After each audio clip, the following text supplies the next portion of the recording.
Let's get started with RACE-3 from the Secureum Bootcamp. So in this race, all of the questions are about the Secureum NFT contract snippet. And this is just an NFT project, it says, which aims to distribute its NFTs, its non-fungible tokens, to its community based on airdrops and based on sales. It also requires some sort of source of randomness, because among these NFTs it wants to distribute unique traits. So each NFT will have traits, and some of these traits will be more rare than others, making some NFTs more valuable than others, basically. So we need some source of randomness for that. And we are also to assume that all of the functionality required by the ERC 721 standard, which is the standard for non-fungible tokens, that all of this is here. Actually, even if it is not shown in the contract snippet, we should assume that it is there and that it is correctly implemented. The specific snippet will only show us all of the stuff, all of the functionality related to sale and minting of the NFT tokens. But we are to assume that everything else is there as well. But let's just skip over the code for now. And basically, at the beginning of a race, I always recommend that you just start with the questions first, because it might be that most of the code isn't even relevant, and most of the quizzes have like a 16-minute time limit, and that is quite short. So be sure that you don't waste your time looking at code that isn't actually relevant for the questions. So the first question says that a missing zero address check in the contract. So missing zero address check, as you probably know, is when an address parameter is passed into the contract, and this address is 0. The 0 address is like an EOA address, but it is special in the way that it is extremely unlikely that anyone will ever have the private key for it, basically. That is why everyone considers sending funds or giving the 0 address a role. Everyone considers that as burning the funds or burning the access, basically. And the problem is that in Solidity we don't have undefined, we don't have null or anything. All of the variables are 0 declared, 0 defined by default, so, or 0 initialized would be the best term. All of the variables are 0 initialized, so everything is 0 by default. If you initialize an address and you don't give it a specific value, it will be 0 from the start. So it might happen that you accidentally set an address, pass a parameter that is supposed to be something else other than 0, and then accidentally something would be assigned to this 0 address and accidentally burn something that was not supposed to be burned. And that's why zero address checks, when they're missing, might be an issue. But they're not necessarily a security issue per se. They're more like a concern. A concern you should point out when you see it. You should be like, look, this and this can happen if you accidentally send a 0 address instead of a real address here. Maybe you should add a 0 address check into the contract, but maybe the project doesn't want to do that because they want to save gas. So maybe they actually do those checks off-chain during the deployment of the contract or something like that. So it might be that the maintainers of the project are not interested in implementing these 0 address checks, but it is still important to point them out when they are missing, but more like an informational issue. So these missing 0 address checks may allow anyone to start the sale. So apparently only authorized users, specific users, allowed to start the sale, but anyone could do it because of the 0 address check.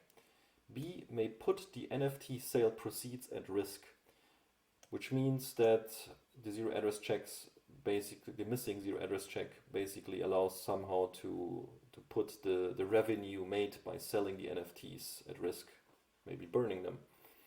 Then we have C, that the missing 0 address checks may burn the newly minted NFTs. Okay, now that we know what it is all about, which is addresses, we can just go to our code and look for address. Look for address, and we can see that we have indeed already an address in the constructor, which is the beneficiary address. And that sounds like the receiver, because who benefits in this contract? It is the beneficiary, the person who receives the proceeds from the sales. So this is most likely related to the option B. And we can see that this beneficiary address passed in here is indeed not validated to prevent the zero address being passed in. This beneficiary variable is a storage variable, address payable internal. It is only set once, and after that it is no longer settable, it's no longer updatable. It's set once in the constructor, and then it is always used in the internal underscore mint function, which probably mints the NFT. And we can see here that it transfers the entire balance of Ether, the entire Ether balance that this contract holds is then transferred to this beneficiary. But we can also see that here again, the beneficiary address is again not validated whether it's a zero address. And we can also see here that what you have to pay for the NFT to buy one is Ether, because the mint function, the external one, is payable. And we can also see that the message value probably, no, it just checks the current balance.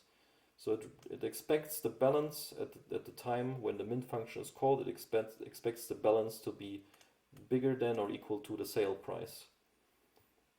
So indeed, we go back to the question, the NFT sale proceeds are put at risk because the beneficiary address is not checked anywhere to prevent it from being a zero address and therefore burning all of the Ether sent to this contract when buying NFTs. So what other addresses do we have? These are all internal functions.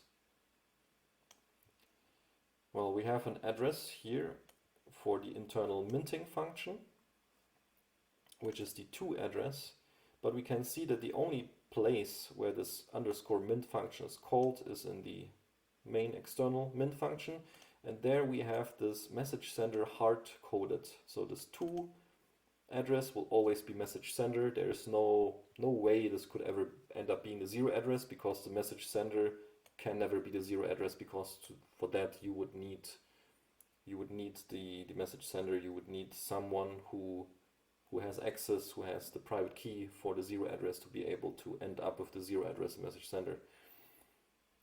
So arguably, minting new tokens to the zero address is very unlikely to happen, or more like impossible.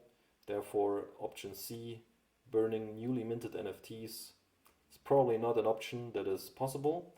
Then allowing anyone to start a sale, we can see here that we have a external function which is called start sale. And this function then sets this Boolean public sale variable to true.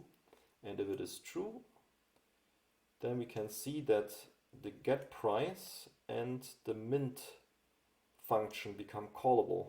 So only once this public sale function, so once this public sale variable, state variable, has been switched to true, you can actually buy these tokens. And for that, you have to call start sale, because this is the only place where public sale, where the variable can be updated to true. So the option said that anyone can start the sale, so anyone must be able to call this function. So is that possible? Well, it seems not, because it requires the message sender to be equal to the deployer. The deployer is set in the constructor to the current message sender, so that is definitely the correct deployer at that point, and the deployer can also no longer be updated after that point. So this can indeed only be called if the message sender is the deployer, or if the price is unequal to 0. So the error message, if these are incorrect, if the message of the revert is basically only deployer so only the deployer can call this, and the price is not allowed to be 0. So the intention here is that when the deployer starts the sale, the deployer needs to set a price that is unequal to 0. But the problem is that it is the wrong way around here. This needs to be AND, a logical AND. So it needs to require that the message sender is the deployer and that the price is unequal to 0. And indeed, anyone can start the sale by setting a price that is non-zero without being the deployer, because you only need this to be true to pass through the require, basically. And anyone can therefore set public sale to true and start the sale. But the question asked whether the missing 0 check is the reason for allowing anyone to start the sale. So while indeed anyone is able to start the sale by specifying a price that is non-zero, this is not because of the missing 0 address check in the contract, and therefore A cannot be true. And that means in question 1 we only have B as a correct option, and that's that.